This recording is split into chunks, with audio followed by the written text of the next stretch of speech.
Hello बच्चों, let's read this question. The question says removal of barriers and restrictions by government is known as, right? हमसे क्या पूछा है?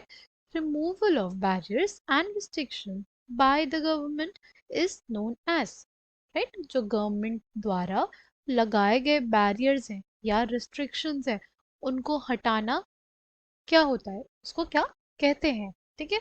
Option A हमारे पास लिबरलाइजेशन, ऑप्शन बी है फॉरेन इन्वेस्टमेंट, ऑप्शन सी है unfavourable trade, option D है fair trade. Right. Key concept for this question is globalization. इस क्वेश्चन के लिए की कॉन्सेप्ट क्या हो जाएगा? ग्लोबलाइजेशन। ओके। ग्लोबलाइजेशन से बेसिकली हम लोग क्या समझते हैं? See, globalization is basically a process a process of rapid integration process of rapid integration or interconnection between countries, right? जो भी countries हैं, right? A process of rapid integration or interconnection between countries, उसी को क्या कहते हैं हम लोग? ग्लोबलाइजेशन। जैसे का एग्जाम्पल हम लोग कुछ ऐसे समझ सकते हैं कि हमारे पास कोई कंपनी है, यूएस बेस्ड कोई कंपनी है, उसकी जो रिसर्च विंग है वो कहाँ पे है? उसकी रिसर्च विंग उन्होंने यूएस में ही ओपन की, राइट।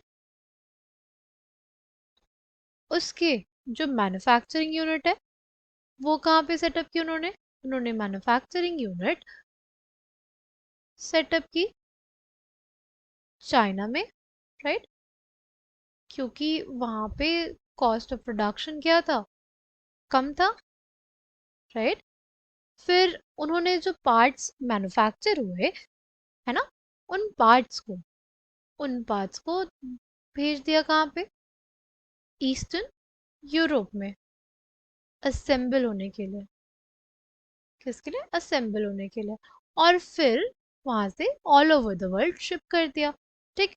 और और उन्होंने जो कॉल सेंटर सेटअप किए वो कहाँ पे सेटअप किए? जो कॉल सेंटर सेटअप किए वो उन्होंने किए सेटअप इंडिया में, राइट। इंडिया में उन्होंने कॉल सेंटर्स सेटअप किए, राइट। तो इस तरीके से सिर्फ एक कंट्री में ना बेस्ड होके इन्होंने क्या किया? इन्होंने अपनी मैन्युफैक्चरिंग यूनिट को चाइना में रखा, जो असेंबल किया गया पार्ट्स को वो ईस्टर्न यूरोप में किया गया, और कॉल सेंटर्स कहाँ पे खोले गए? इंडिया में। इस तरीके से ये जो कंपनी है उसके ऑपरेशंस कितने जगह पे चल रही? 4 जगहों पे चल रहे हैं, राइट। तो इसी को हम लोग कहते हैं ग्लोबलाइजेशन। क्या हो रहा है? इंटीग्रेशन हो रहा है या इंटरकनेक्शन हो रहा है कंट्रीज में, उसको क्या बोलते हैं? ग्लोबलाइजेशन। ठीक है। नेक्स्ट क्या है हमारे पास टर्म? नेक्स्ट टर्म जो हम लोग देखेंगे वो होगा फेयर ट्रेड। अगर फेयर ट्रेड की बात करें तो फेयर ट्रेड क्या होता है? ऐसा ट्रेड ऐसा ट्रेड बिटवीन कंपनीज जो कहाँ पे है? डेवलप्ड कंट्रीज लाइक यूएस में हो, ठीक है।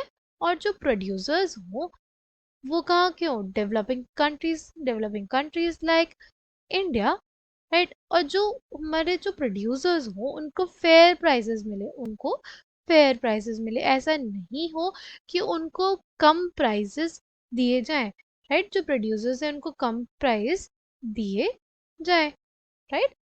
फेयर ट्रेड वहाँ पे होता है जहाँ पे जो ट्रेड हो कंपनीज जो हो बेसिकली वो डेवलप कंट्रीज की हो, और जो प्रोड्यूसर्स हो जो प्रोड्यूस कर रहे हो चीज़ें वो कहाँ के हो? डेवलपिंग कंट्रीज के। और फेयर प्राइस पे किया जाए, फेयर प्राइस किया जाए किसको? प्रोड्यूसर्स को, राइट। इसी को हम लोग क्या बोलते हैं? Fair trade.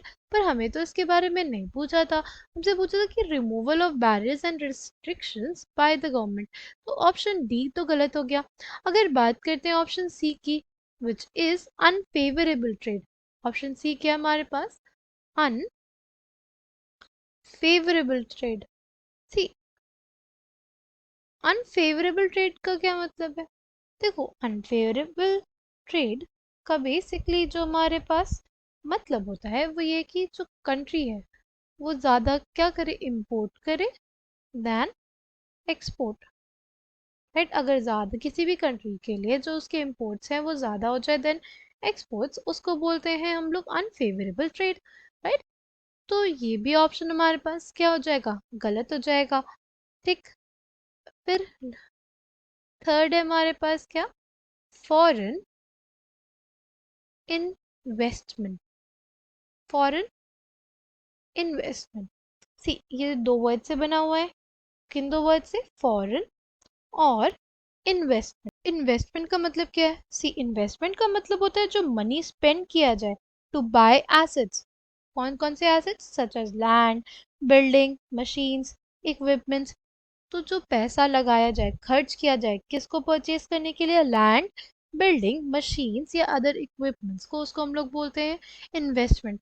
और अगर ये जो इन्वेस्टमेंट है वो कोई एमएनसी करे, अगर ये जो इन्वेस्टमेंट है कोई एमएनसी करे तो उसको बोलते हैं foreign investment. Investment made by multinational company, एक ऐसी कंपनी जो कई देशों में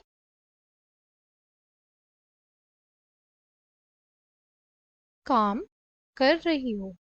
राइट, फॉरेन इन्वेस्टमेंट क्या होता है, investment made by multinational companies. Right, तो हमें तो इसके बारे में कुछ नहीं पूछा, हमें तो पूछा है कि removal of barriers and restrictions by government is known as, option B गलत हो गया। अगर बात करते हैं ऑप्शन ए की, लिबरलाइजेशन की। राइट, लिबरलाइजेशन होता है removal of barriers and restrictions by government. See, देखो, सपोज हमारे पास हम लोग देखते हैं कि जो चाइनीज टॉयज आते हैं वो क्या होते हैं, वो आते हैं at a cheaper rate than the toys that have been manufactured in India. ऐसा क्यों हुआ?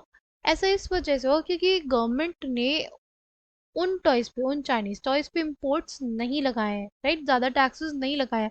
अगर ज़्यादा टैक्सेस लगे होते तो वो जो टॉयज है वो कॉस्टली होते, अगर वो कॉस्टली होते तो वो compete नहीं कर पाते इंडियन टॉयज के मुकाबले। बट वो क्या होता है, गवर्नमेंट, हमारी जो गवर्नमेंट है उसने लिबरलाइजेशन की पॉलिसी अडॉप्ट की है। लिबरलाइजेशन की पॉलिसी की वजह से जो बैरियर्स लगने चाहिए थे या रिस्ट्रिक्शंस लगनी चाहिए थी बाय द गवर्नमेंट, उनको हटा दिया गया इन 1990s।